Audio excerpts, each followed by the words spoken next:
start the Big Bang after matter and energy is already here, because they know the first law of thermodynamics is a huge embarrassment to their ideas. Next one. So, the universe did not have a natural beginning. So what do some skeptics do? I've seen this many times on college campuses. I talk to them and I say, first law teaches it didn't come from nothing. What will they often say? Any guesses? Oh, here, I'll show you. Next one, please. Well, it had to have a supernatural beginning. That's the best explanation for science. And next one. So here's our buddy. And what does he say when you say it didn't have the origin of the universe was not from nothing? Next one. Maybe the universe is eternal. How many people have heard that before? That's what they'll often revert to. Now, at the time of Aristotle, people taught that the universe was eternal. The third word of our Bible is what? Beginning. So if you had the Bible versus Aristotle for many, many years, everybody said Aristotle's the smartest thing ever. He's got to be right. The Bible did not adhere to the teachings of Aristotle. Next one, please. Second law of thermodynamics. Next one. Matter and energies are functions of what? Starts with letter T. Anyone? Time. Next one. Matter and energies are functions of time. Over time, things lose good energy and it becomes useless energy, okay? Like gasoline becomes heat. So you're not losing energy, you're just converting energy to worthless stuff. That's the second law of thermodynamics, which is a great law for us. It teaches the universe cannot be eternal. Next one. So if matter and energy are functions of time, the universe cannot possibly be what? Next one. Eternal. This is great news for us. The universe had a beginning, and it wasn't natural. Science tells us the beginning of the universe was supernatural. The first 4 words of our Bible nail 2 laws of science. Who wants to shout out the first 4 words of the Bible? Now this gives me goosebumps. I love this stuff. In the beginning, God. The universe had a beginning.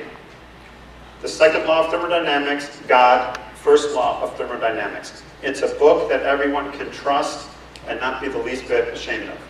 Next one. Okay, I want to talk about time a little bit. Time's an important thing. Does anybody here have a watch that I could borrow for just a couple minutes? You're in the front. Can I borrow your watch, please? Come on up if you don't mind. Thanks. Let's see what kind of watch. Timex. Okay, interesting. All right. I'm going to teach you about time. I'm going to put this bag, I'm not a magician, in here. Okay.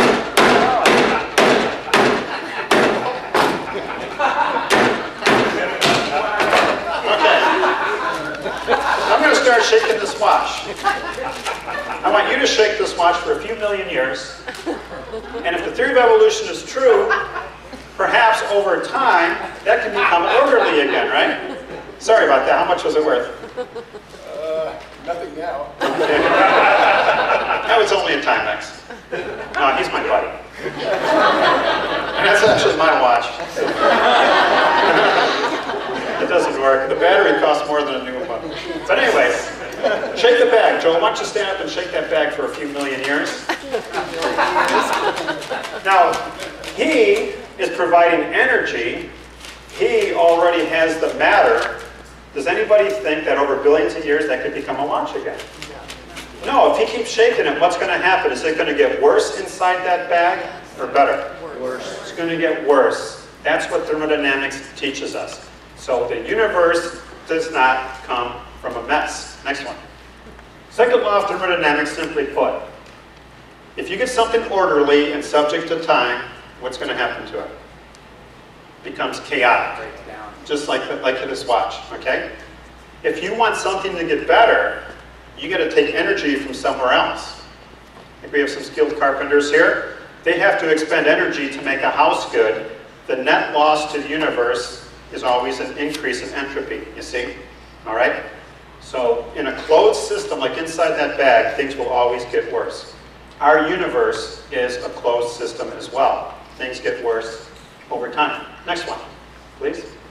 The evolution view is that chaos plus time equals order.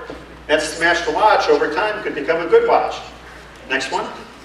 What does creation say? No, we think order plus time is going to be chaos. Who believes in science when it comes to the second law of thermo? Us or them? Us. Next one. We do. Once again, science supports our beliefs. A lot of people try to be made ashamed to believe in the Bible and God. Science supports it. Next one, please. Okay, now I'm going to talk about my box. The amazing box. I'm not going to smash this. It's my wife's jewelry box. Okay.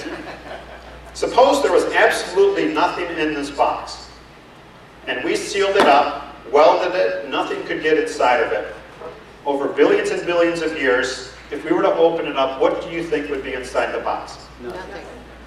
Don't you guys have any faith? Why couldn't I get a whole universe inside this box? Because you guys are logical and open-minded enough to know that you do not get matter and energy from nothing. But you see my point? We should have matter and energy popping up all over the place, right? If the atheist worldview is true, you're driving home, all of a sudden there's a star in the freeway right in front of you, right? And you smash into it. No, if you close up this box, nothing is going to come from inside of it. But you, if you have the atheist worldview, you could get a whole universe in here with zebras and horses and giraffes and elephants, just like here. It's not going to happen. Faith in God is not blind faith at all. The atheists have the blind faith, the non-logical faith. Next one, please. Okay. That's why many skeptics hate talking about the origin of the universe. They will